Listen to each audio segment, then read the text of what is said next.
Job sell point YouTube চ্যানেলে সবাইকে স্বাগতম।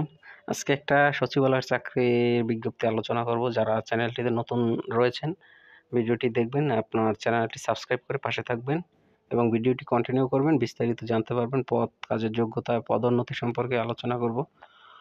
তো প্রথমত এটা হচ্ছে বিদ্যুৎ, জ্বালানি ও খনিজ সম্পদ মন্ত্রণালয়, বিদ্যুৎ বিভাগ। এটা এই মন্ত্রণালয় দুইটা বিভাগ রয়েছে, তার মধ্যে একটা বিদ্যুৎ বিভাগ, বাংলাদেশ সচিবালয় রয়েছে এটা।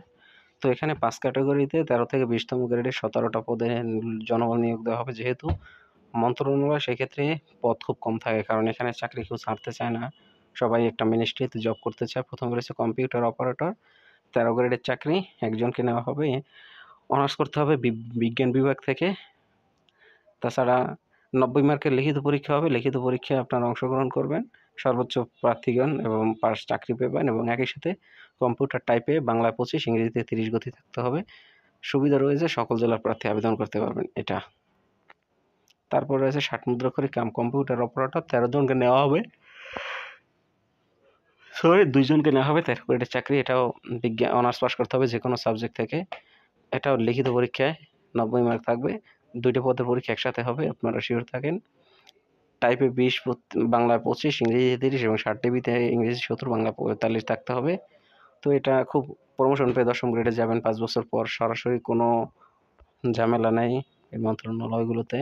ক্যাশিয়ার ১৪ গ্রেডের চাকরি, একজনকে নেওয়া হবে, বাণিজ্যে অনার্স করতে হবে। এখানে লিখিত পরীক্ষা থাকবে ১০০ মার্কের, লেখা লিখে দিয়েছে, খুব সুন্দর একটা কথা। সকল জেলার প্রার্থী আবেদন করতে পারবেন। অফিস সহকারী কাম কম্পিউটার মুদ্রাক্ষরিক ১৬ গ্রেডের ২ জনকে নেওয়া হবে। ইন্টারমিডিয়েট পাস, টাইপে ২০ গতি লাগবে এবং একই সাথে ৯০ মার্কের লিখিত পরীক্ষা হবে। তো টাইপ পাস করতেই হবে চাকরি পেতে হলে। সকল জেলার প্রার্থী আবেদন করতে পারবেন। তো এটা হচ্ছে এই আবেদন। সাথে আরেকটা রয়েছে পোস্ট অফিস সহায়ক, যা পিয়ন যাকে বলা হয়। ২০ গ্রেডের একটা চাকরি, ১১ জনকে নেওয়া হবে, অনেক বড়। তো এখানে ২০ গ্রেডে ঢুকলে ১৬ গ্রেডে যেতে সময় লাগবে ৫ থেকে ৭ বছর। 10 পাস, ৪০ মার্কের লিখিত পরীক্ষা হবে। আপনারা ৩৮, ৩৯ পেতে হবে, যেহেতু সহজ কোশ্চেন করে।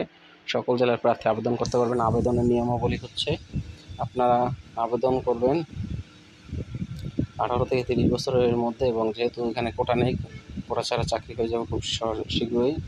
তো আবেদনের জন্য আপনারা pd.teletalk.com বিডি এই ওয়েবসাইটে চলে যাবেন। ২২শে আগস্ট বিকেল ৫টা পর্যন্ত আবেদন করতে পারবেন। একই সাথে টাকাও পেমেন্ট করতে পারবেন ২২ তারিখ আবেদন করলে ২৫ তারিখ পর্যন্ত। তো আবেদনের জন্য আপনাদের ছবি লাগবে ৩০০x৩০০ সাইজের এবং স্বাক্ষর লাগবে ৩০০x৮০, স্ক্যান করে আপলোড করবেন এবং আবেদনের সময় আপনারা সব কিছু সুন্দর করে দেখিয়ে নেবেন, তাহলেই সহজে আপনারা বুঝতে পারবেন। তারপরে রয়েছে আপনারা ১ নং শ্রমিকের জন্য এখানে সচিবালয়ের যে একটা নট গ্রেজুয়েটেড কর্মচারী ২০১৮ একটা আছে, এই অনুযায়ী পদোন্নতি প্রদান করা হবে।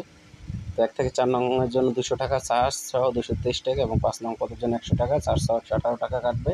৭২ ঘন্টার মধ্যে পেমেন্ট করবেন। সচিবালয়ের প্রমোশনটা খুব ভালো। যারা সচিবালয়ে চাকরি করেন তারা অবশ্য চাকরি ছাড়তে চান না। তো অনেক প্রমোশন পেয়ে ৯ম গ্রেড সহকারী সচিব পর্যন্ত হওয়া যায়। অফিস সহায়ক থেকেও যদি বয়স আগে মানে চাকরি নিতে পারে, ৩০ বছরের আগে, বলতে ২০ বছরের বয়সে নিতে পারলে। তো প্রমোশনটার জন্যই মানুষ মূলত সচিবালয়ে থাকে এবং প্রশাসনিক সকল একটু পাওয়ার থাকে। তো চ্যানেলটি সাবস্ক্রাইব করবেন এবং ভিডিওগুলো শেয়ার করে পাশে থাকবেন। ধন্যবাদ।